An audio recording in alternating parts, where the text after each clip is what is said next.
Good morning, September 23rd. I'm Jim Check with Now Media, and the internet god's not very friendly with us this morning. We can't seem to get Ian live on here, so we've got audio, and we're hoping this isn't too clunky, but we shall see. Ian, can you hear me? I sure can. Can you hear me? Yeah, so let us know if we can hear you fine, if it's echoey and all that kind of stuff, and we'll try to stumble our way through this 15 minutes of going back and forth here, but yeah, the big theme though today, globalism versus nationalism, Canada at odds with America, Trump takes to the world stage, Carney looks to censor while Google admits to censorship pressures, stats tell a story that's hard to dispute, big tax dodgers in the sights, liberals living in an alternate reality, canola growers want compensation, Trump admin links Tylenol to autism, Jimmy makes it back, but stations not buying in. All that and a lot more on this technically challenged Tuesday, September 23rd. But Donald Trump taking center stage, world stage actually. He showed up at the UN, and the escalator didn't work for him. As soon as him and Melania got on the escalator, it quit working. As soon as he got to the front stage there, the teleprompter didn't work. It's almost like the gods weren't in, well, maybe they just are against Donald Trump, and then the internet gods have decided that we as well should suffer. But Carolyn Levin put out that Trump was going to highlight a return to American strength in his speech, and then Fox put it out too. It was definitely not a very flattering speech for the United Nations. Trump said a lot of things that a lot of people in the world order or globalist order definitely not big fans of. We got a little small clip here. Let's play this. Purpose of the United Nations. The UN has such tremendous potential. I've always said it. It has such tremendous potential, but it's not even coming close to living up to that potential. For the most part, at least for now, all they seem to do is write a really strongly worded letter and then never follow that letter up. It's empty words, and empty words don't solve war. The only thing that solves war and wars is action. What is the purpose? There you go. I mean, he said that and many other things. He definitely came out against globalism. He talked strongly about the borders, about closing borders, and kind of went after Europe a few times, went after Europe for the open borders, went after Europe for buying Russian energy, and went after the UN for funding migration into the United States, went after the UN for not participating in the 7 wars he claims to have stopped, went after the UN on a big one, which is a UN globalist order thing, climate change, really went after them on climate change. Yeah, and wind. He went after China on wind as well, where he was just saying, it breaks my heart because I love Europe and I see the Europeans buying wind turbines and destroying their economies and simultaneously allowing in people from around the world that don't have any affinity for European civilization, basically, is what he, in his own words, said something like that. And then he was like, the Chinese love to produce wind turbines, but they don't love to use them. I'm not sure how accurate that is. They do have quite a bit of wind in China, don't they? But I think they prefer solar. So it's Solar probably is big. Partly true as usual. Solar. But I mean, it was an extraordinary attack on, yeah, as you said, Russia, even Brazil. He started off by saying, I just met the president of Brazil for 20 seconds. And he's a nice guy and there's good chemistry. And then he proceeded to attack Brazil, which was quite funny. Yeah, Russia, China. Who else did he attack? Dear me. Basically everybody. And the UN itself. I think the UN just being a joke of an organization that, yeah, I mean, it's an old criticism of the UN, just saying that it's a totally pointless organization that has basically been co-opted by the likes of Russia and China, who just block anything that they don't like through the Permanent Security Council. And I mean, it shouldn't surprise anyone to hear all this, but it's still quite interesting to see Donald Trump stand up there and just hold forth and try and attack everybody in the room at the same time. It's good TV, which is often true of Trump, isn't it? I think it really is the flag for, I mean, depending on how you look at this, the flag for globalism versus nationalism. And, like the left-leaning media obviously will be very pro-globalist, and then like the right-leaning media will be very nationalistic. And he did say that every country should protect its own culture in that. And I would say that was the general theme. And also one of the things that the UN adopted very well is the climate change stuff. That was because that was basically a lot of the policies are based on climate change out of the UN, because they sure don't do a lot on stopping wars. I mean, he made some really good points there, saying, like under the Biden administration, there are two major wars that are still going on started under that administration, and the UN has done very little. It's very, very silent on that. And then, like the UN can write some letters, including a letter to Canada on its immigration policies, and even linked it to modern day slavery. So, but the UN is, I mean, it's a fundamental question, isn't it? Like, what's the UN supposed to be? The previous incarnation of the UN was something called the League of Nations. I don't know if anybody can remember that old joke, but that's what completely failed to stop the rise of Japan and Italy and Germany in the 1920s and 30s. It failed to prevent the Second World War, basically. Then the UN was created. That was supposed to be better and more muscular and more kind of decisive in world affairs. Obviously, that hasn't really happened, has it?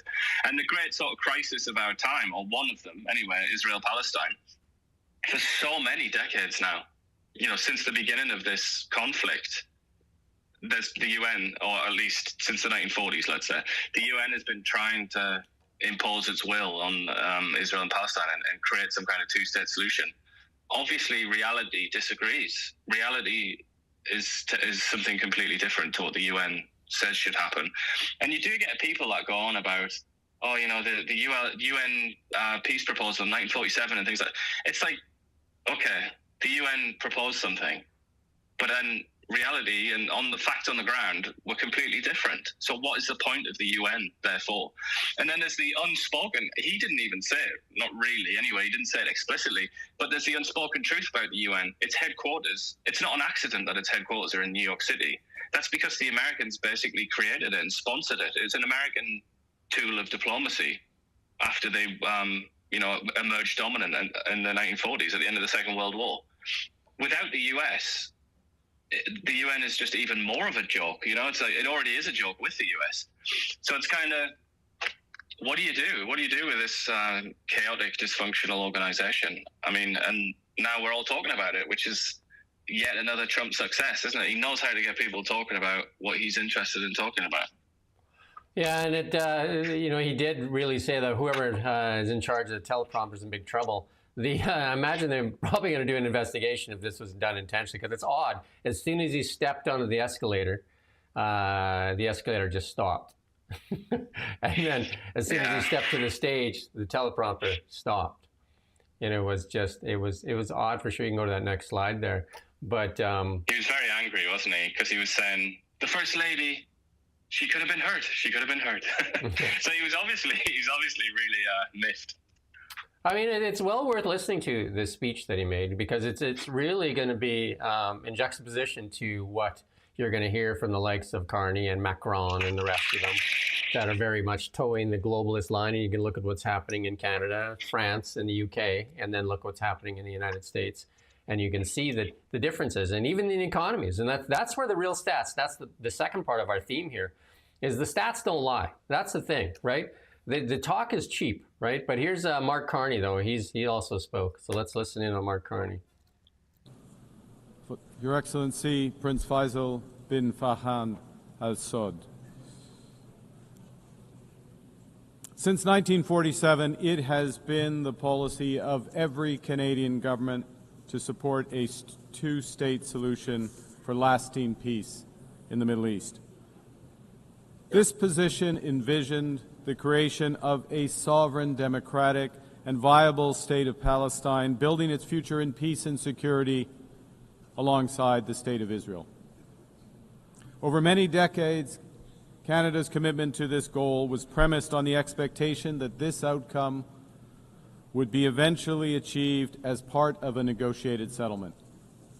Regrettably, this possibility has been steadily and gravely eroded, including by the pervasive threat of Hamas terrorism to Israel and its people, culminating in the heinous attack of October 7th.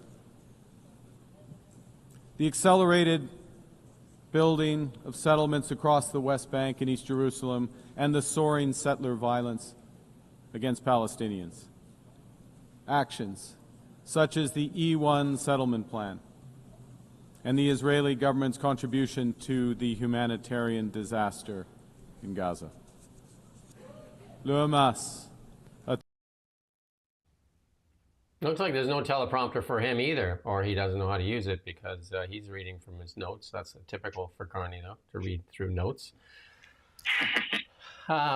He can always buy himself time if he doesn't know what to say as well, can't he? By just going, and it's pretty good. Oh, just the odd word in French. I would say it's a little bit disingenuous as usual. I'm not sure if Mark Carney knows anything about history, frankly. I would not be surprised if it was the case that he was pretty ignorant of history. It sounds like whoever wrote that speech is certainly ignorant of history, talking about Israel-Palestine. It's an immensely complex conflict that I would say barely anybody understands. I'm happy to put myself in that category as well. I think almost nobody, no living soul, really understands that conflict. But to talk about 1947, you heard him mention 1947. What happened in 1947? There was a proposal put forward by the UN that to create two states. The Arabs said no. The Jews said yes. There was a war, which was won by the Jews. Then Israel was created as a Jewish state. And you can walk through them all. There was a similar one in the 1990s. Again, was rejected by the Palestinians. You know, this is just so complicated, and that doesn't take away from the fact that obviously the Arabs or Palestinians or whatever you want to call them who live in that part of the world clearly have justified, frustrations with Israel and the rest of the world, including with Jordan and Egypt. Right? Okay, all of that is true, but I just feel this simplistic representation of it by Mr. Carney there, it's just so disappointing. The way that he's talking about the latest settlements. Like, the only way to understand that, really, and the only way to understand Israel, and he often likes to say the Israeli government has made it clear it no longer favors a two-state solution. You have to ask, why is that? Why does Israel no longer favor a two-state solution? I'll have to just get him a reading list, I suppose. I'll set one up and send it to the PMO press office. I'm sure they'll take that seriously. But you have to understand that October the 7th, that massacre was the straw that broke the camel's back for Israel. They just couldn't take it anymore. And they saw that no point anymore in even trying to pretend to go along with this farce of a two-state solution that they've been willing to concede to on numerous occasions in the history of Israel, and even before the history of Israel began. What did they do in this situation? And then, if you're interested in the least in understanding why it is that people like Benjamin Netanyahu and other senior figures in Israel, why they look at people like Mark Carney as being a fool who doesn't understand the first thing about Israel and Palestine, this is why. This is a clue as to why. Because he speaks like this about things that he does not understand. And it's painful to see. There's CTV just put this out. Hamas-led authorities execute alleged collaborators in Gaza. And then the Hamas leader put out that tweet there the other day, too, saying that he thanked Canada, and that is part of the fruits of the labor of their October 7th event, or tragedy, I should say. I mean, Hamas, I feel like you hear the word Hamas used quite a lot. A lot of people talk about it, like the Americans and the Israelis, but I feel like most people still haven't got a clue what Hamas is. Again, not to sound like some omniscient creature here, but I do have a familiarity with Hamas. Most people don't seem to. This is like bread and butter for Hamas, just going around murdering people. They're a repulsive, totalitarian organization. Nobody should want anything to do with such a disgusting set of people. I'm going to move on, though. Mark Carney, this is another clip here talking about social media here. Let's play this clip here. And One thing I'd impress upon the audience is that Canadians understand the need to, as we put it, to be masters in our own house. The country does not want to wake up and look on, all due respect, on Truth Social or X to see what the latest change is in U.S. policy, but wants to get on with what we can control. And that's a big part of the government strategy. So getting rid of barriers east-west, as you put it, barriers across the provinces, that alone, if it's fully done, we've done the federal part, but if all our provinces reduce their barriers, the estimates are that is a bigger return to the Canadian economy than the worst case trade outcome with the U.S. Now, one has a more immediate impact, and the other builds over time, but the orders of magnitude are clear. And that's before we do what we need to do, which is to double the rate of housing. We announced a new approach on housing 2 weeks ago, and the first projects that we have identified there scaled to around $50–60 billion of housing investment. The first major projects that I referenced in the remarks on new ports, new.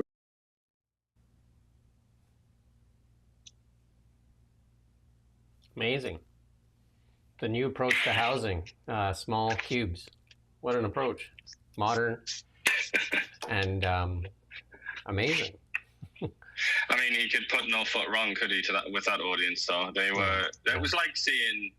It was like John Lennon sat there in 1965 or something like that. It was just like people were absolutely like crawling to his feet to kiss his toes, and then like in the most absurd ways as well. This woman was she said, "Oh, I don't know if it's just Canadian modesty, but you describe Canada as a middle power. I would actually say that Canada is a lot stronger than a middle power."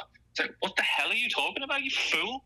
A middle power is something like France, which has a pretty large military, nuclear weapons, 70 million people. That's a middle power. So if that's a middle power, then what's Canada? For God's sake!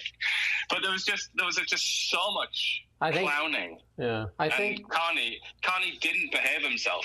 I think he had such a friendly audience, and he let himself go, and he started to really lean into it, and he was really loving it. But I think he said a lot of ridiculous things that would never play well in Canada. But he was talking to a lot of foreign fools, so easy peasy.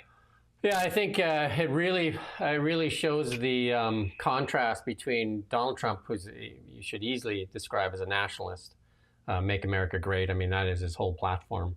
And Mark Carney, the globalist, he's written books on it. Globalism is part of his thing, and he's the poster boy for globalism. And you can see that through our immigration policies. You can see it through a lot of our policies. And speaking there, he's speaking to globalists, the left-leaning globalism. And if you understand what globalism, but the sad part about globalism, what I was kind of like buying into before, was like they haven't lifted people up. Instead of lifting people, you should have strong nations lifting people up out of poverty. What they've done is actually draw Canada down into poverty. I mean, if you look at Canada, 89% of Canadians are now $200 away from meeting their monthly obligations. So instead of lifting nations up, what globalism has done is actually drag nations down. Well, that's what I mean. It's complicated. I think it's certainly not. I don't think that's an accurate description of what's happened in somewhere like China. I'd say globalism has, since their entry into the World Trade Organization, since the reforms of Deng Xiaoping and all the rest of it, when they opened up to the world and started selling their products, they've grown enormously in wealth and power. So it's benefited some countries. There are obviously others that you could put in that list, maybe Vietnam, some other ones. But whether or not it's benefited the United States is an open question, isn't it? And you could even include Europe in that. But this is what Trump has just said. I mean, it's funny. Like at the UN, he was kind of saying talking specifically about Europe, but he was saying the Europeans have, to try and reduce their emissions by 25% or whatever it is, they've ended up impoverishing themselves and putting the very continent itself in peril. And maybe, who knows if it's going to come out of that. And then he was saying, meanwhile, China has knocked out enough coal power plants or whatever to more than make up for what Europe saved in emissions. So he's that is an argument against globalism for sure. And it's definitely true that in that sense, Carney and Trump are on very, very different sides, aren't they? And it's true. Carney is almost like the poster boy for globalism now. He's like one of the few remaining internationalists. He's probably like, remember when he sat on those stages before when he was in the role with Brookfield, and that's one of the things he did. He pressured Canadian banks as well. Remember that all the banks that had to kind of like toe the line on ESG and everything. And he even said that in one of his speeches, that the banks that don't toe the line will face penalties. And he's very much the poster boy for globalism. I mean, that much should be common knowledge. Here's Google finally admitting that the Biden White House demanded censorship of legal content. And that was after Zuckerberg came clean and X and all that stuff. Now Google's finally coming clean too, and they said they're going to restore some people that were cut out of the platform. And as Google and many of the other social platforms are saying they're now combating censorship, the liberals have come under fire for the opposite. The Canadian Civil Liberties Association, meanwhile, said the law could criminalize peaceful protests. This is this new hate act that they're putting together. And then, what Carney just said, too. You don't want to wake up in the morning, and I know they don't like X, and obviously don't like Truth Social. So it's amazing how they just named those two. But they also don't like Facebook, for that matter, because Facebook, with Bill C-18, still has Canadian news networks off the platform. So again, another form of basically suppressing freedom of speech here in Canada, and basically kneecapping news outlets across Canada so that we only have one voice left in Canada, the CBC, that drinks at the taxpayer trough every day, gorges itself, actually. Well, the Liberals as well, I would just point out, they say that they don't like Facebook, but then they do give them an awful lot of money. Well, they're using it as a tool to basically kneecap independent media in Canada. It's basically devastating to independent media. At the same time, they just funnel more money to the CBC, the chief misinformation officer in Canada. I also think it's fair to say it has, quite ugly consequences for our democracy. The banning of news on Facebook. That was always anybody within, on that. This means almost everybody, but anybody that's ever used Facebook and seen news on there when it used to exist, they'll know that there would be big debates, wouldn't there, on Facebook and in the comments and stuff like that. People can laugh about the value of that kind of thing, but that's part of a democracy functioning, isn't it? That's kind of how it works. And that's all gone now. And, that story I did recently, they highlighted the Media Ecosystem Observatory, I believe it's called. They highlighted all of these fraudulent accounts that started to put out like fake stories that looked like the CBC. I mean, that is real disinformation. That's the real threat that we face. And that's the kind of thing that blossoms when you don't have open and free speech and the ability to talk about things like, the news, like politics, the things that are happening in your society. When you can't do that on the main social media platform in the world, that's good news for frauds and people that like to peddle disinformation. If you look at it and you look at the nations that are kind of like poster boys for globalism, and just look at the chaos in those places, especially in social media and the penalties, France, UK, Germany, Canada, and they all seem to be in the same mess, in the same economic mess, and the same social unrest. And Canada, they're one of the richer resource nations in that mess. But and here's part of that. Mark Carney again speaks on climate change. In my experience with China, they are, amongst other things, very sincere and engaged on climate. This is a country run by engineers. This is a country that understands a lot of the engineering solutions to issues around emission. They've happened to have built real competitive advantage in a number of these areas as well. So there's a question of how, and there's almost a standing offer from them about how to engage in the global comments in and around climate. What? How how on earth could he know that the Chinese Communist Party is sincere about climate change?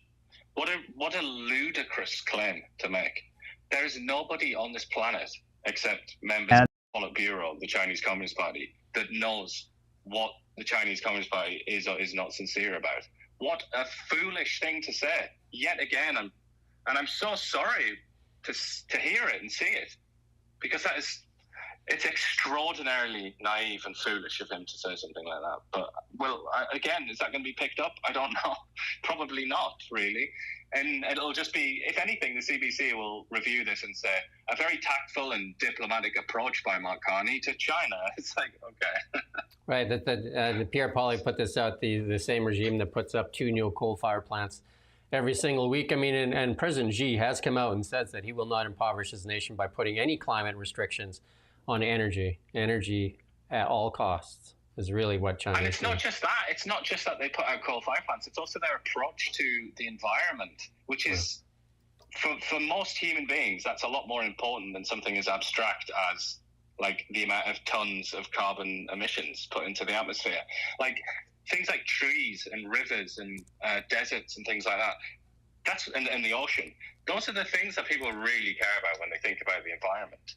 And China is, it has to be one of the world's most abused and trashed landscapes, because the Chinese Communist Party has just relentlessly and ruthlessly carved up the very beautiful landscape of mainland China, and this is everywhere, even in the deserty bits like Xinjiang, where they've just blanketed it with all kinds of things like solar panels and quarries and things like that.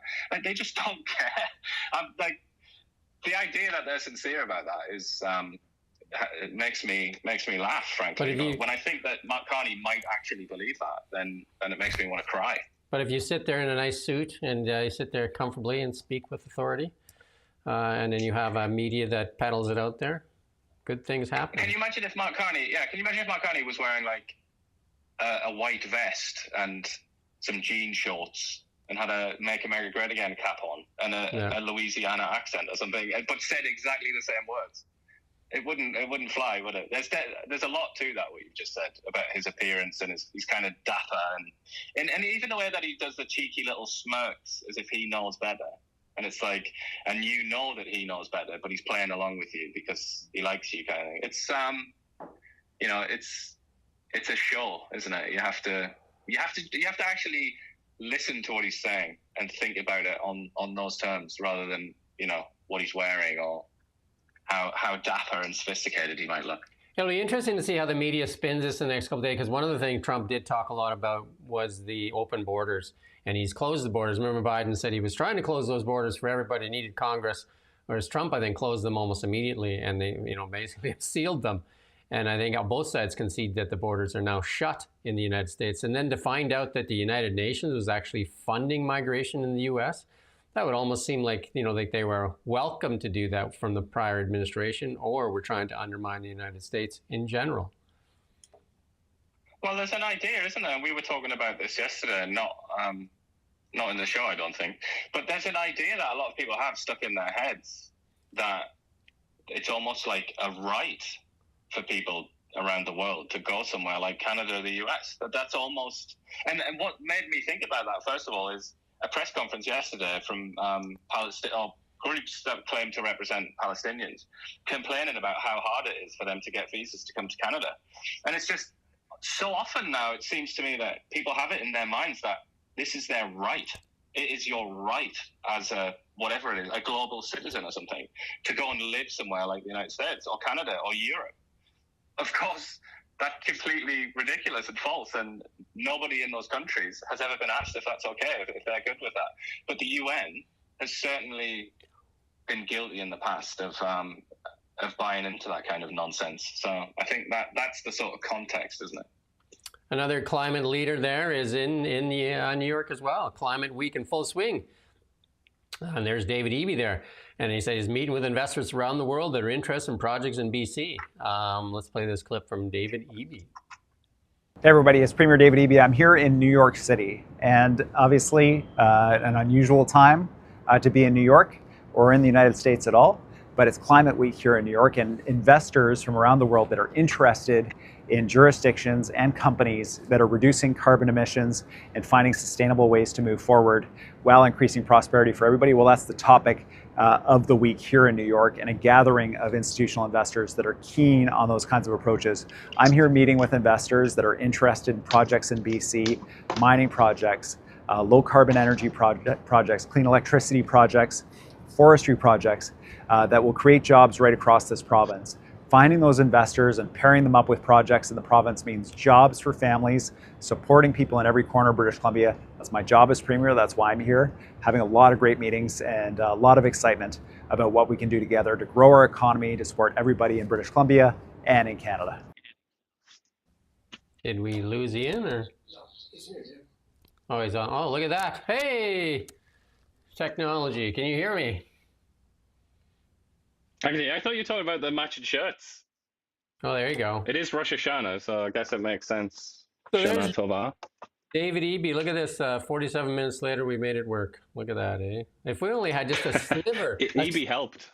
A sliver of the CBC budget, that would be helpful. Just a sliver of their budget. But let's play this one more clip on climate here with Mark Carney before we talk about climate here with...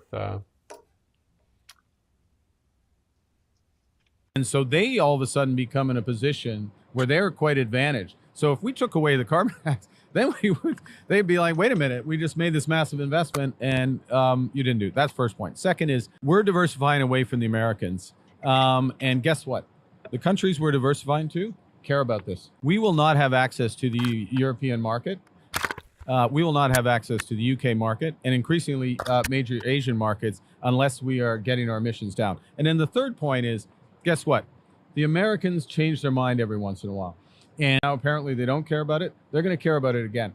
And we are going to put ourselves in a position where we leapfrog the Americans with respect to carbon competitiveness. Yeah. And that is good for Canada long term. I mean, obviously it's good for the planet, but it's good for Canada long term. I wonder who made all those investments in climate change. Who made all those investments that are, going to be angry if we walk away from? Who's that? Starts with a B. Certainly, he made some of them. Yeah, no doubt about it. Brookfield. Imagine that, eh? No conflict. But that's quite a gamble, isn't it? He's trying to present that as though it's as obvious as that, like the sun will set tonight. It's not that obvious that America will change its mind on this and go back. Post-Trump, that's what he's saying. Post-Trump, this is the world, right? But that's not obvious. And after Trump's first presidency, if you remember, cast your mind back. Not a lot of people seem to do that now. But Trump put tariffs on certain Canadian products, certain Canadian exports, and targeted certain Canadian industries. And then everybody was like, oh, thank God, Biden's won. Here he is. He's going to fix it. Did he fix it? He left a lot of them on. This is the point. Like, it's not just going to go back to the days of Barack Obama and Hillary Clinton. That's not going to happen. But it really does seem like our boy Mark Carney there thinks that that's going to happen. There's no guarantee. And then the other thing that I feel he's so naive about, or you could argue that he's being naive anyway, he should defend this argument a bit more robustly, is this plan of going to Europe, because the Europeans care about climate change, therefore we should go and trade with them and they'll give us the better deal. We'll be their supplier of choice. The Americans do have a few cards and that don't involve climate change, don't they? Such as, for example, NATO, which is their organization. NATO doesn't exist without them. It's pointless without them. So the Americans can go to the Europeans and say, I hear you're going to buy some Canadian oil and gas. How about no? How about you buy our oil and gas, and that way you get to stay in NATO, or we stay in NATO? Just these simple things, but either Mark Carney doesn't know any of this, which I find impossible to believe. He will absolutely know about all of this, or he's trying to misrepresent the truth. But why? I don't understand. Why is he trying to do that? I do want to say one of the most important things happening in the world right now, we're in the fourth industrial revolution, you could say, and technical revolution or technology revolution. This is probably going to be the biggest revolution ever. And this is not just hyperbole. This is happening at an amazing speed. And, like 85, 90% of the companies that are representing this our American giants, NVIDIA, Tesla, OpenAI, Intel. I mean, Canada doesn't compete on this. Well, Canada has energy, but energy, according to Elon Musk, can be solved with alternative means, including solar. So Canada needs to play its cards while it has those cards, and we are nowhere near. And we're going to play you a clip later about this, of where we fit in this global order as far as it goes, and people will go to the United States and will listen even more so with what's happening in AI. They have tremendous advantage, and you talk about NATO, huge advantage. But the biggest advantage they have right now is the technical leadership, technology leadership. Like, make no doubt about it, technology leadership is going to trump everything. And I use the word Trump in there. And then Mark Carney talks about climate change, but that's not what Canadians want. Look at that. Here's a poll put out by that says Angus Reid, most Canadians want oil and gas projects. Oil and gas projects. Obviously, the CPC, people that vote CPC greatly want it. But even look at the Liberals, though. Look at that. That's the revolution that occurred with the switcheroo, the removal of Trudeau and the installation of Carney, I think. And look at the NDP. I mean, do you think that has something to do with maybe why they're so obscure and peripheral now and not even an official party? And the Bloc, I think, uses it just to get their way with everything. You know what I mean? Like, the Bloc uses it as, you get everything from Quebec. I mean, if you look at how Quebec does as a province, I mean, they're just gaming the system. They're complete opportunists. Of course they are. Just for a second, if you disagree with me, just for a second, consider this. Consider that the rest of Canada, English Canada, let's call it, had 90+% hydro as their energy mix, whereas Quebec had 60, 70, 80% oil and gas. And that's where what's now in Alberta, imagine if it was in Quebec. What would the position of the Bloc Québécois be then, do you think? Yeah. Maybe I'm a cynic, but I think that they would absolutely love oil and gas, and they would do everything that they could to get it out of the ground and to market. It is opportunistic. It's purely, this is something that you need and want, but we don't want or need it. So we're just going to try and thwart you because that's what we're about. So here's some of the reality of the situation. And we're going to play a little bit of this reality of the situation, because I think if you've been following along, we recognize that Carney represents the globalist lead. And at the UN right now, I mean, for the majority of the people at that UN, in that room there, are very much into globalism. And then and Donald Trump represents nationalism. That's his whole movement, MAGA.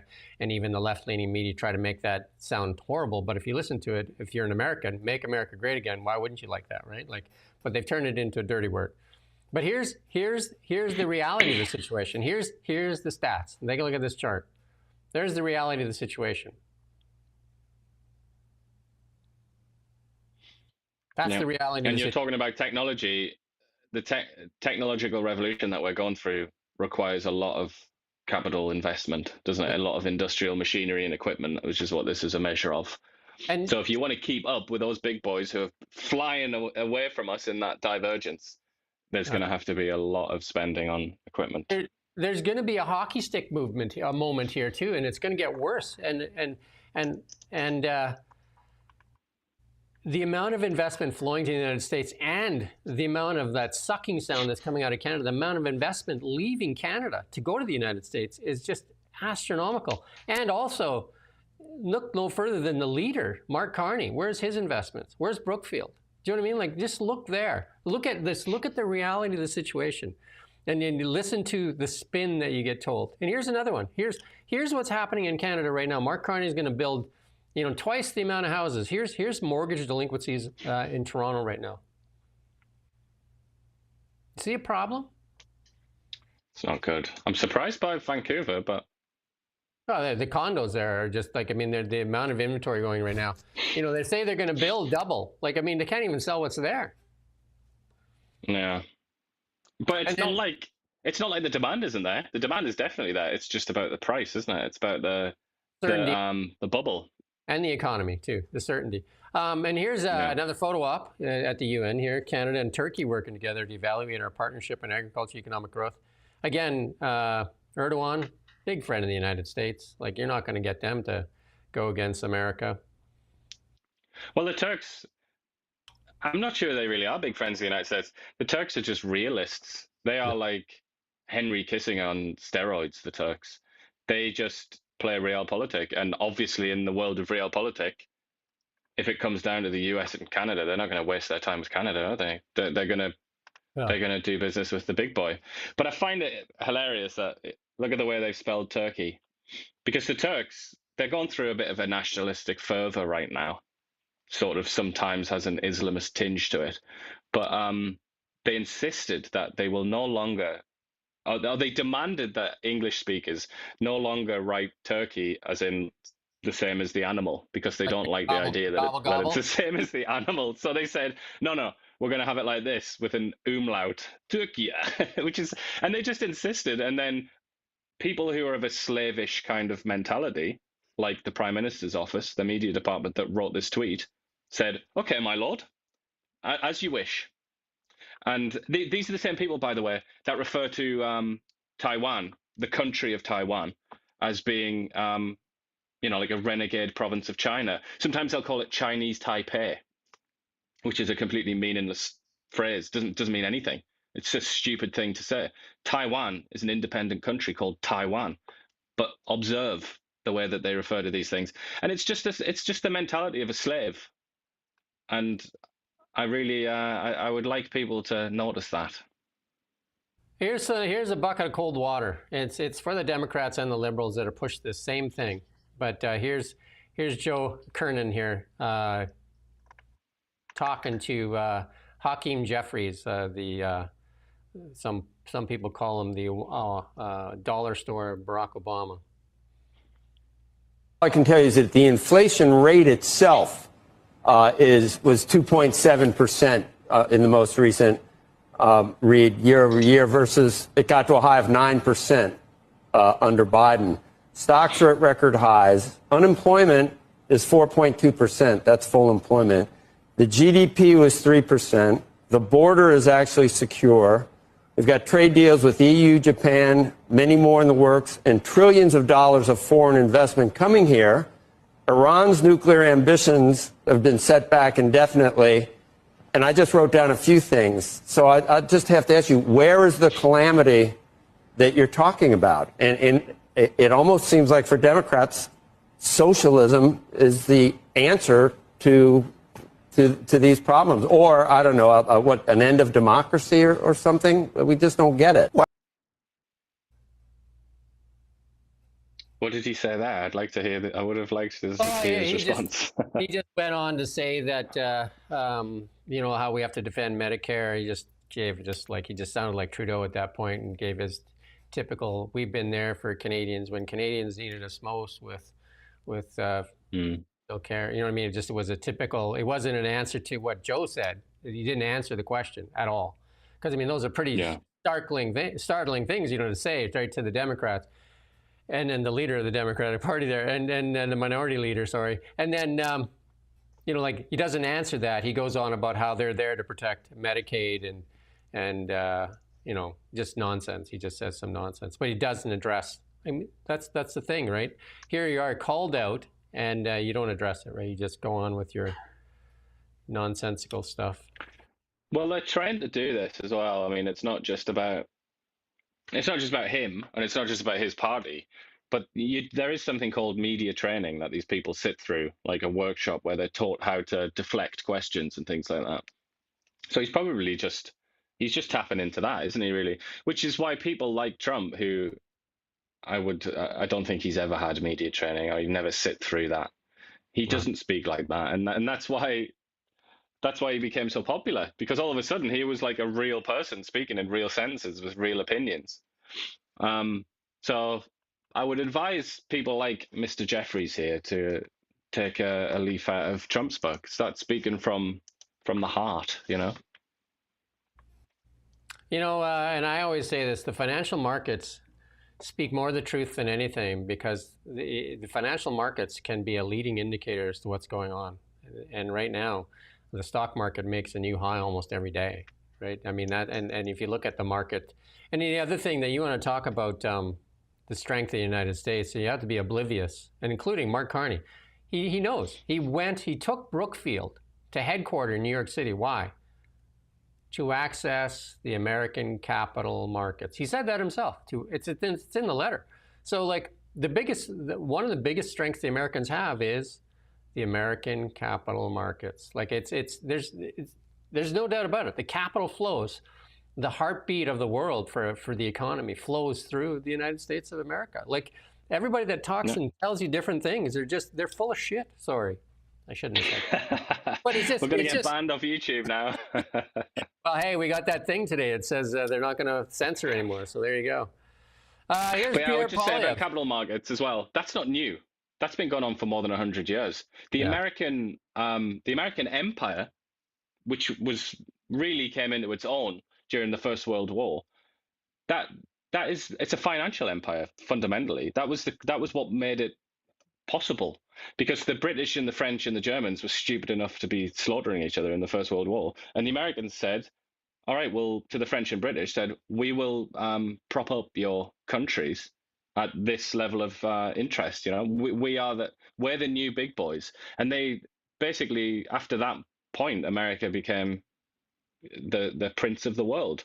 And that hasn't changed. But the fact is, about Carney and Brookfield, it was a very, very cheeky maneuver from him, wasn't it? It was like, that was one of the last things he did before he skedaddled. Never called out by and he just CBC. he did that, and he must have known when he did that, when he signed that letter, he must have known that he was going to become the prime minister. Oh, for sure, exactly. At that point. Yeah. So you have to ask that. Like he did that, he was out the door, then he's prime minister, and now as prime minister, if something similar happened, he would condemn it. It's just the hypocrisy of people like Mr. Carney is quite obnoxious at times, isn't it? Somebody pointed out here, give me liberty. Yeah, can you imagine Canadian mainstream media like CBC or CTV playing that clip from Joe Kernan?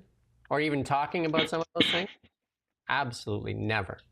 Absolutely. Well, I can imagine them talking non-stop about the latest thing that he said about Tylenol or whatever. Like they like that, don't they? But they don't like the very, the hard stuff, like the financial statistics. They don't like to hear about that.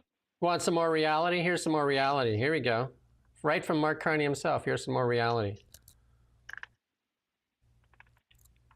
Oh, sorry, this is the other clip first. I'll play this clip here from Pierre, just for a minute, I think. Mr. Speaker, the liberal illusion is now on a collision course with reality. See, the Prime Minister ran an entire election campaign promising to be the opposite of who he was, and to do the opposite of what he had been saying and writing and what the Liberal government had been doing for the prior 10 years. It wasn't just on this question of developing our resources, it was on questions of fiscal policy. He had obviously caused a massive inflation and housing crisis in the UK by printing nearly endless sums of money over there, and then came back here promising that he would spend less, a promise he promptly broke. He advised the Prime Minister in this country, Justin Trudeau, to do likewise, and then promised to do precisely the opposite. He argued that not only should there be a carbon tax, but that tax should be raised even further, only to promise that he would get rid of it, a promise that he is already in the process of breaking. And he had campaigned around the world to defund the energy sector, convincing financial institutions to stop loaning and investing to Canadian energy, and writing, and I quote, that he believed that as much as half of oil reserves, proven oil reserves, need to stay in the ground if we're going to get where we are, if we're going to get where we are. And he further said that it was a, quote, sensible decision to cancel the Northern Gateway pipeline. I think it is the right decision, he said. Those were his positions up until, about 2 months before he launched his campaign for Prime Minister, at which point he goes on and on and on. I think we've heard these arguments. But let's just hear it right from Mark Carney's own mouth on the AI, which I say is going to be the most important thing that happens in technological or technology revolution that's going on. That's going to be bigger than the Industrial Revolution. Let's hear it from Mark Carney himself. We are a leading developer of AI, and our research universities are some of the biggest producers in volume of AI, computing, and quantum talent in the world. Unfortunately, most of them go to the United States.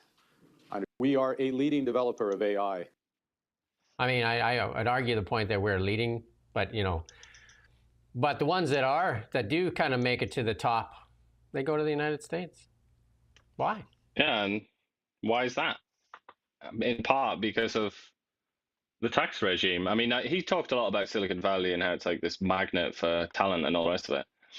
But part of the reason is the tax regime, because there's low taxes in most U.S. states.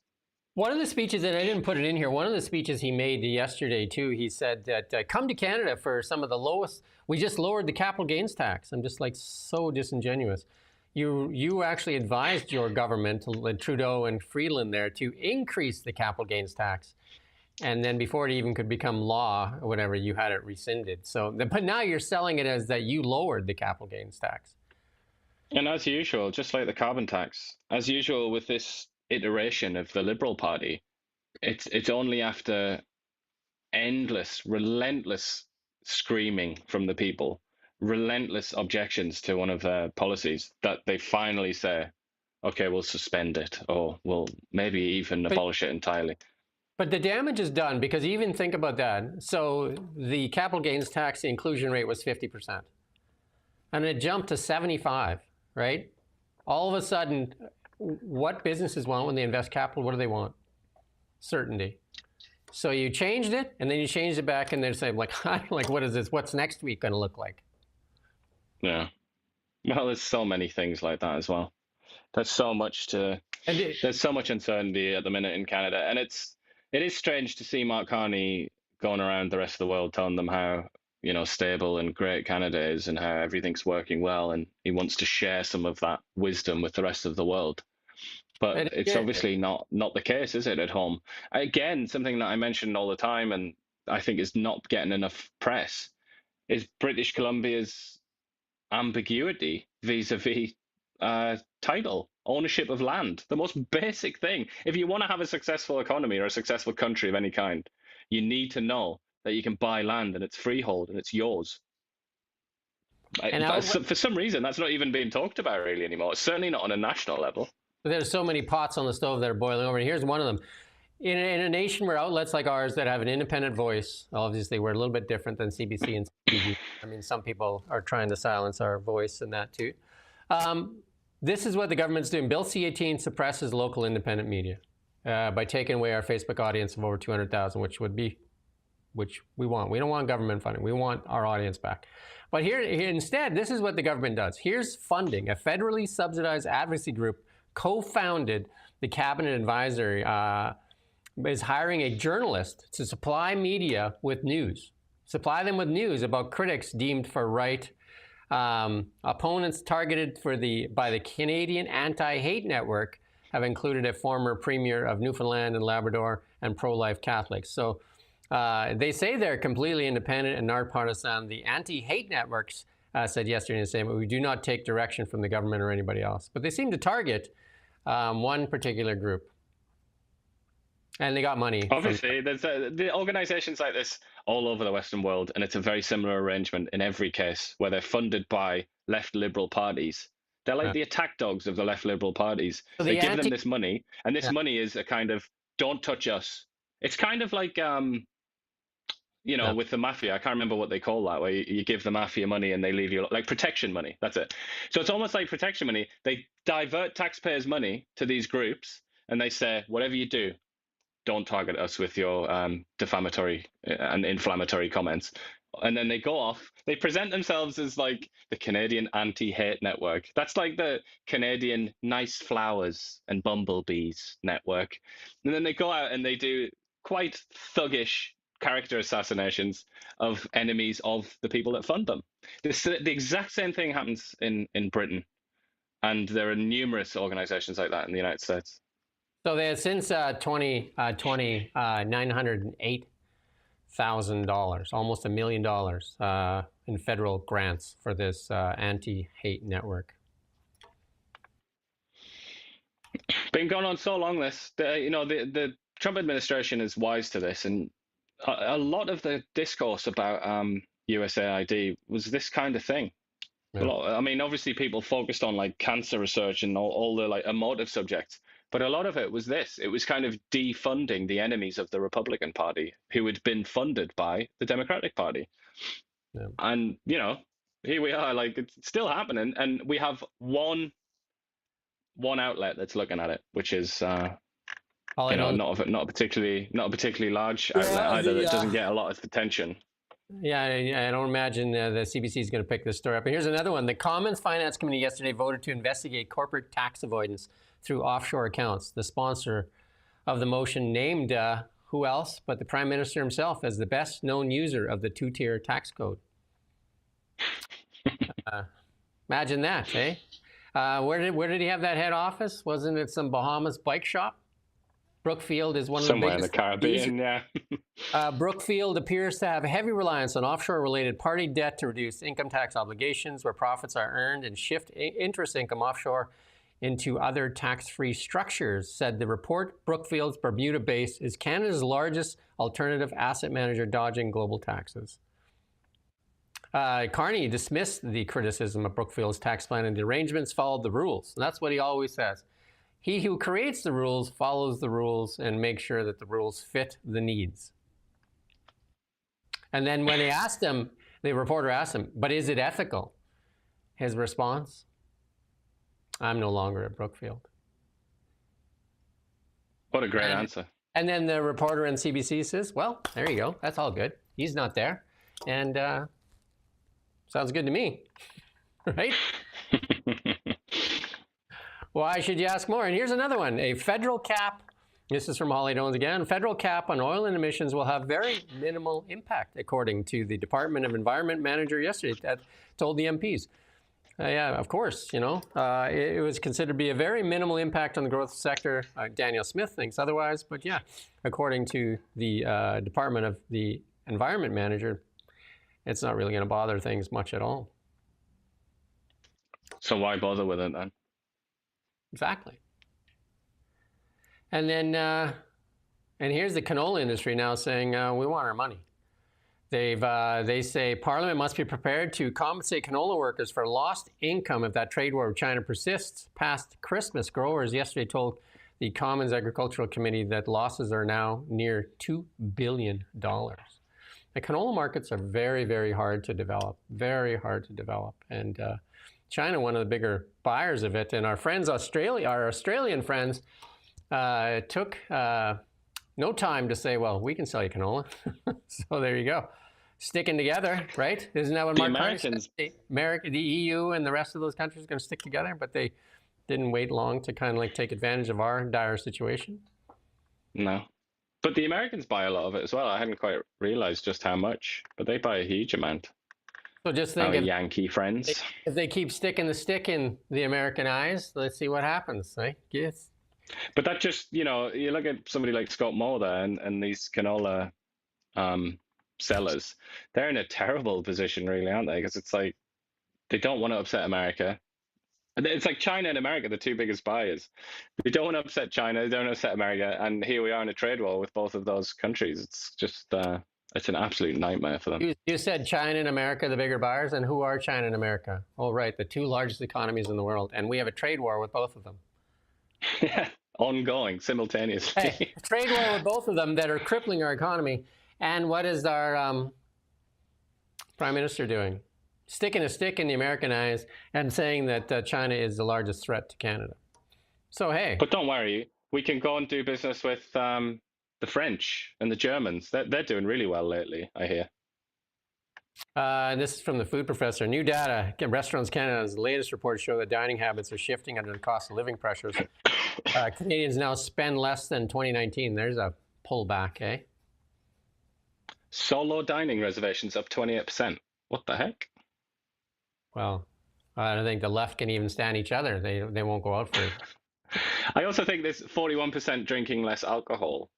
I don't think that's necessarily cost of living. I think that's a separate trend that people have stopped boozing. It's a health trend. I mean, people are starting to recognize that, you know, it's basically you're drinking a toxin. But hey, even the Canadian Chamber of Commerce calls for a meticulous temporary worker review. I mean, Again, that one is like, really? Absolutely. Trump administration, this is causing a lot of uproar in the left-leaning media, including our friends at CTV here. Trump coming out and recommending, the administration coming out and recommending the use of Tylenol during pregnancy, linking it to autism. You'd think that that was the end of the world. Let's play this clip here. Be very careful with what he says, and he should, but I'm not so careful with what I say. But you have certain groups, the Amish as an example, they have essentially no autism. First, effective immediately, the FDA will be notifying physicians that the use of well, let's see how we say that. Acetaminophen. Is that okay? Which is basically commonly known as Tylenol during pregnancy, can be associated. Even I can say that word. He sounds drunk. Maybe he's bringing up booze consumption single-handedly. But I don't get it. Tylenol came out with like coming back at it. We believe in independent sound science clearly shows that taking acetaminophen, and now I stumble on, does not cause autism. But there's no denying that the autism stats have gone through the roof, right? From 1 in 10,000 to now like 1 in 20 and stuff like that. Like there's something there. And to me, and Trump said it to me, and what Trump said is, why take the chance until some conclusive studies can come out? Like taking Tylenol is not saving anybody's life. It's about some discomfort. Do you know what I mean? Like if you've got a headache, like there's other alternatives. There's natural medicines. If you eat better, lots of times a lot of your headaches and stress go away. But I mean, if you have to suffer through a headache for a few minutes as opposed to taking Tylenol that may be linked, I mean, come on, right? Like, I mean, well, this is only specifically about pregnant women. Yeah, and they can't take anything else. Like Tylenol was one of the only, as far as I'm aware, actually, it is the only painkiller that they can use when they're pregnant. But it's the same thing. Like you don't drink either, though, right? Like you shouldn't drink. Fetal alcohol syndrome. Like, do you know what I mean? Like there's loads of things. Well, you just can't do anything when you're pregnant as a woman. There's nothing you can do. You got to like constantly read and smoking cigars. If it says like not approved for women, but probably won't do you any harm, but still you dodge that as a pregnant woman. I even know some women that won't even get their hair done at that time. Like the bleaching their hair and stuff, because obviously a lot of that stuff leaches into your skin, right? So I mean, for the media losing its mind about this, just like, you know what I mean? It's again, not a life-saving thing. This is just like, until the study can come back conclusively, because obviously there's something going on. No, the studies, I find it's been a little bit dishonest, the reporting on this. I've been reading a lot of headlines. I read one from the BBC, that glorious institution, where it was like Trump tells pregnant women not to take Tylenol, despite no link between that drug and autism. That was like their headline, something like that. Yeah, and then you read even their own story. You read it, and they link to this massive review a couple of years ago at Harvard University, like a review of studies that found that there are a lot of studies do link. There is a link. The question is whether there's a causal link, whether it is causing that, or whether for other reasons there just happens to be this correlation between pregnant women that take Tylenol and them having autistic children. It's kind of it's pretty complex. But as usual with anything that Trump gets involved with, he takes a line and then he's attacked for being for being completely wrong and overly simplifying it. But then the people that attack him oversimplify it as well. Yeah. And they fail to mention that these massive reviews do indeed show a link. The question is whether it's a causal link. So here's global experts. You gotta love that when they put that title in there. Experts say autism has no single cause. Well, that's probably true.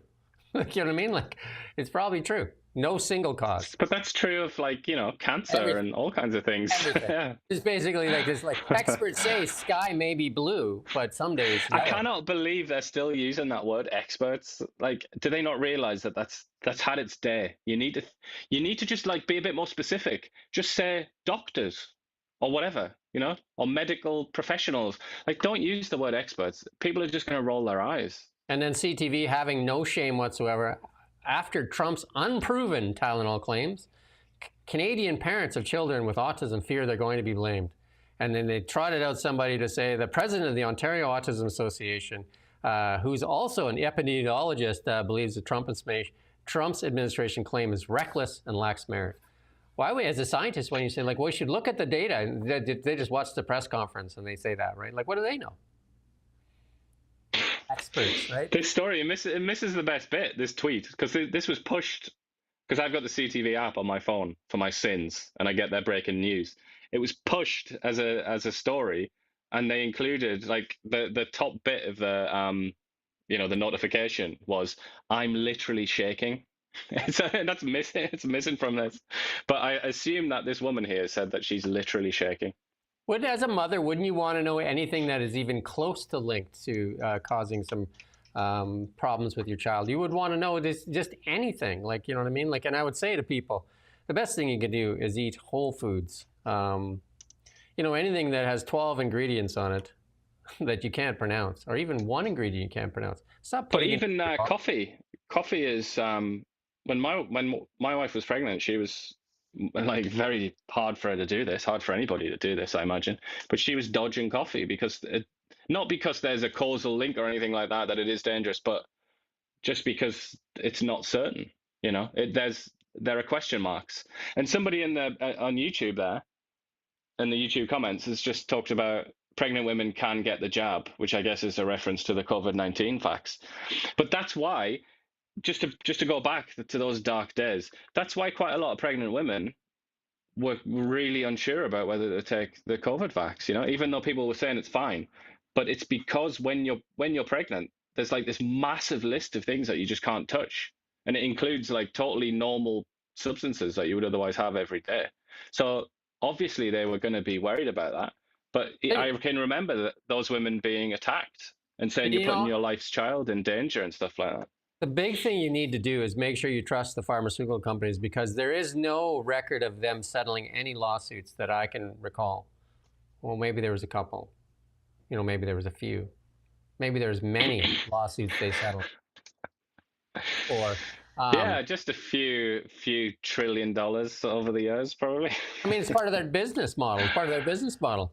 They have set aside. You go look at their financial statements. They set aside money for settlements. Yep, including infamously, I can't remember the name of the drug now, but there was that drug that was given to pregnant women, and the kids were born without thalidomide. That's it. A drug called thalidomide. I think that was given as a pain reliever, and it ended up kids were born without limbs and stuff like that. That's something to read about if you're interested in this kind of thing. This one here, it's Elon Musk explained why he met with Trump, told us backstage, if we don't hang together, we'll surely hang separately. So, I mean, that was, part of that movement there. I mean, Elon Musk is also, he would put him in that Make America Great Again or nationalist stand. Like the globalists will try to tell you that nationalism is a bad thing. But, I mean, you have a flag, that's part of your nationalism, isn't it? You have a border, part of nationalism. Isn't when the Liberals were trying to win the election, what were they doing? Wrapping nationalism all around themselves. Right now they're running campaigns, buy Canadian, aren't they? Nationalism, right? They use it as a term of convenience for themselves, but I mean, they're globalists at heart, but they use nationalism when they're trying to win you over. Even, he's even said, Carney said things like, we're going to put Canadian workers first and things like that. Like, that is just... That's MAGA, isn't it? Yeah. And also, elbows up. What is it? What is elbows up other than a nationalist movement? Indeed. Yeah, totally. But I mean, I do find it interesting. We're talking about this in the context of Elon Musk. He's kind of got a foot in both camps. Oh. I think he's kind of he's like a recovering internationalist, isn't he? A recovering globalist. He's a libertarian for sure. And Elon Musk kind of makes his own decisions. So the big news, the big breaking news. Ready? Jimmy Kimmel, they're putting him back. But don't celebrate too fast, though, because the networks that actually got him pulled, the Sinclair Broadcast Network, who owns 31 ABC stations, said, not on our stations, he's not coming. And then Nexstar came out a few minutes later and said, not on ours either. So those two won't carry it. They will not carry Jimmy Kimmel. And that's part of the reason that they pulled it, other than, them, again, blaming Trump and saying it had to do with Trump. I follow this young lady, Tiffany Fong. She's pretty funny out there. Started following her when she was outlining. She actually went to all the FTX Sam Bankman-Fried fraud. Remember Sam Bankman-Fried, the big Bitcoin fraudster? I don't even know where he is anymore, but he was funneling money into the Democratic pockets as well. Like billions of dollars was being funneled through Ukraine into Democratic coffers. Tiffany followed that trial there with Sam Bankman-Fried. But she's saying Jimmy Kimmel averages 126,000 views per episode. Let's see if my hot dog can do better. And she actually did. Chili dog. The chili dog I would got love more. to eat that chili dog. The chili dog got more views than Jimmy Kimmel. So is that accurate? 126,000 views? Really? That sounds crazy. It's a very low. It's like the lowest of low. It's the lowest rated talk show out there. But I mean, how many people watching? Yeah.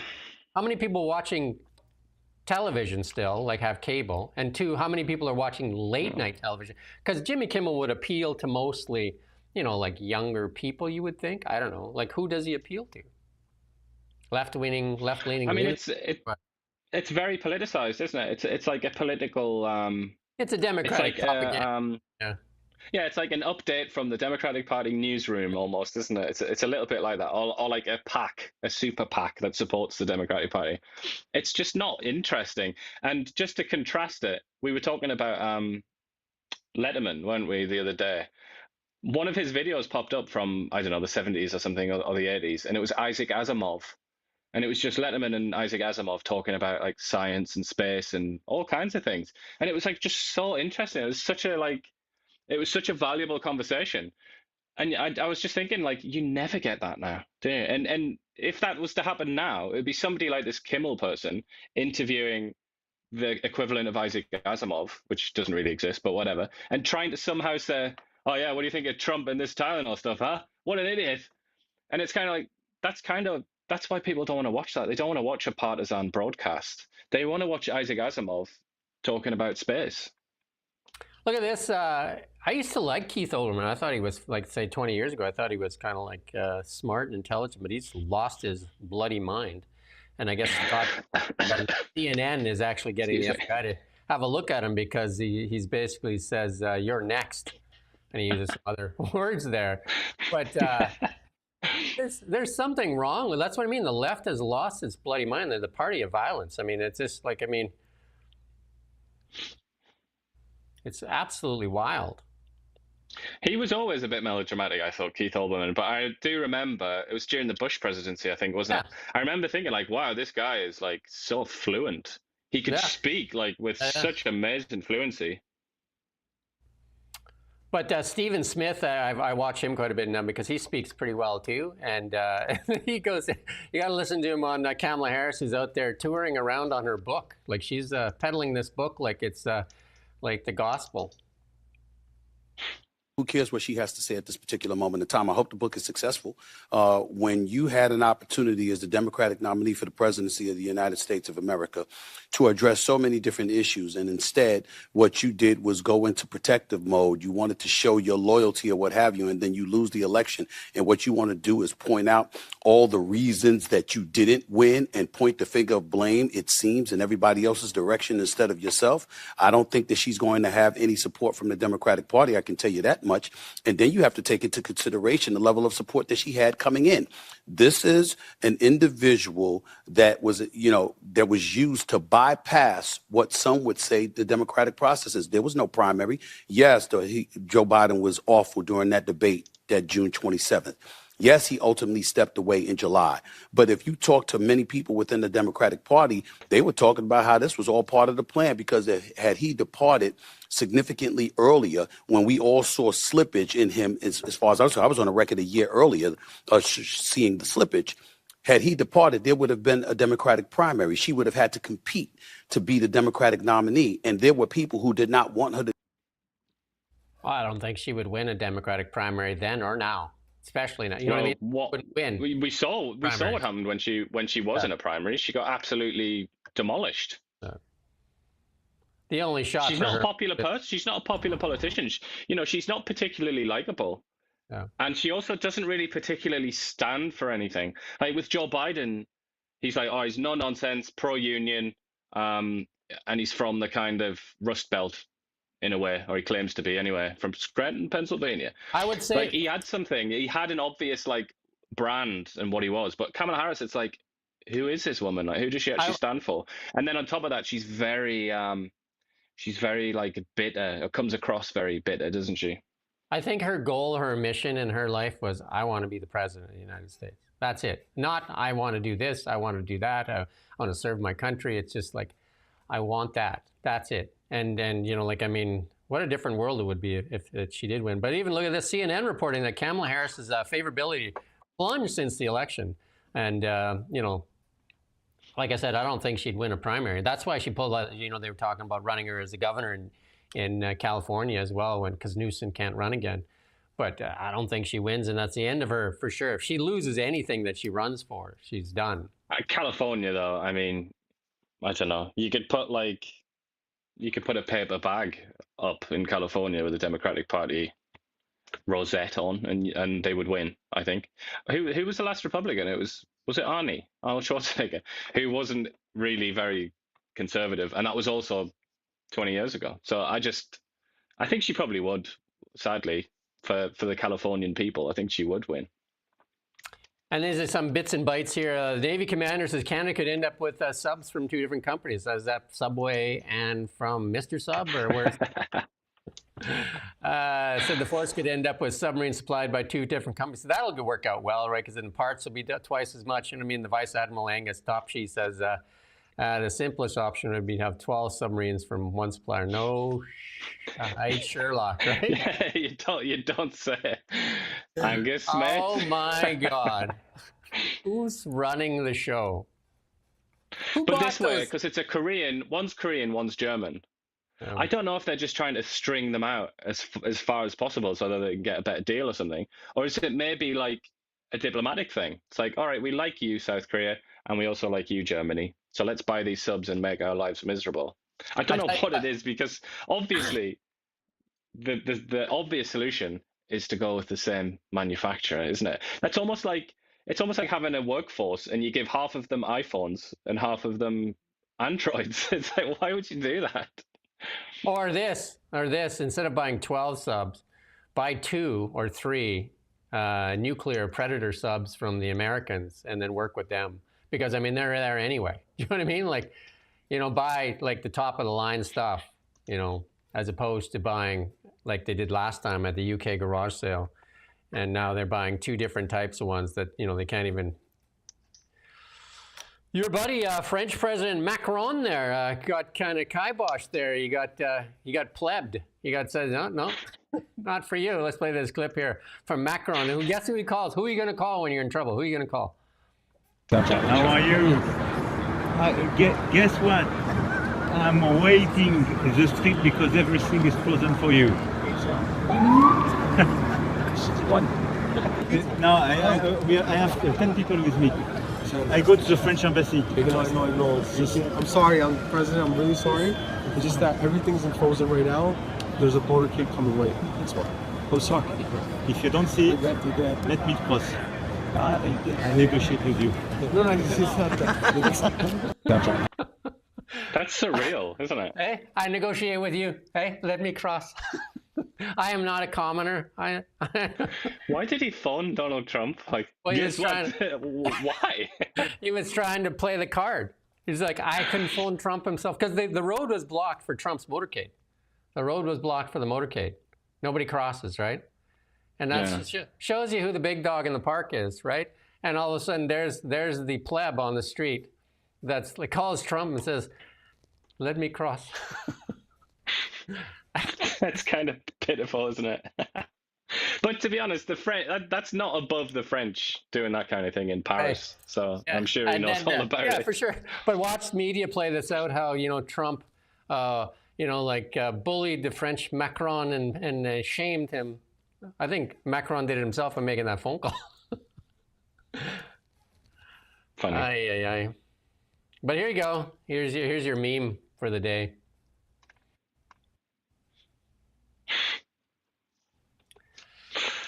And then I think that's like almost anybody with political convictions these days that could describe them. Coming to the rescue of liberals here. And this one here, we've done this a couple of times, but it came out again. Turns out golf is becoming a more and more contact sport than we would like to know. But here's another one, another example. We've seen a couple that we played on this show of golf being a contact sport. But here's some more tough guys going at it in golf.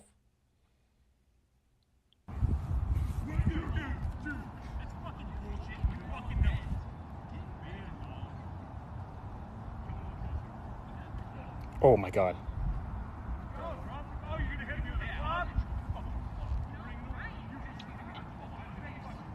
Bro. Hey! That's good. That was a real cheap shot. I don't know if Dino Ciccarelli there, I don't know if you remember Dino Ciccarelli, played for the Minnesota North Stars. Or was that, maybe he was a Washington Capital at the time. I think it was a Washington, because he played for both those teams.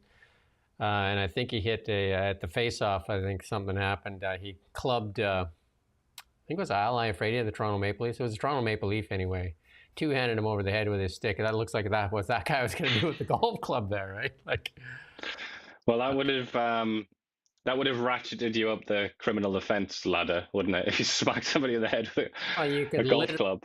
Literally kill somebody with a golf club, literally. But hey. But again, yeah, I'm sure it's been done many times. The sucker punch didn't help, right? But no, but that was reminded me of. I think I'm gone, aren't I? Have I been disconnected again? No, you're there. You're there. Well, I think we just lost them though. Now we lost them. Anyway, that's our show for today. Hopefully, we're back tomorrow at 9 a.m. Without any technical difficulties. We thank you for watching. We hope you share it. We're going to have a special guest tomorrow, too. Ian doesn't even stick around for it tomorrow. Andrea is going to come back. She's going to sit in on Wednesday. So Andrea was watching the show the last couple of days, and she'll be sitting in tomorrow. So there'll be three of us. And it'll be that much more exciting. Definitely a lot better looking than the two of us, although Ian puts me to shame. But hey, I'm going to work on, with Donald Trump, I'm going to work on saying acetaminophen. See, acetaminophen. There you go. Acetaminophen. See you tomorrow.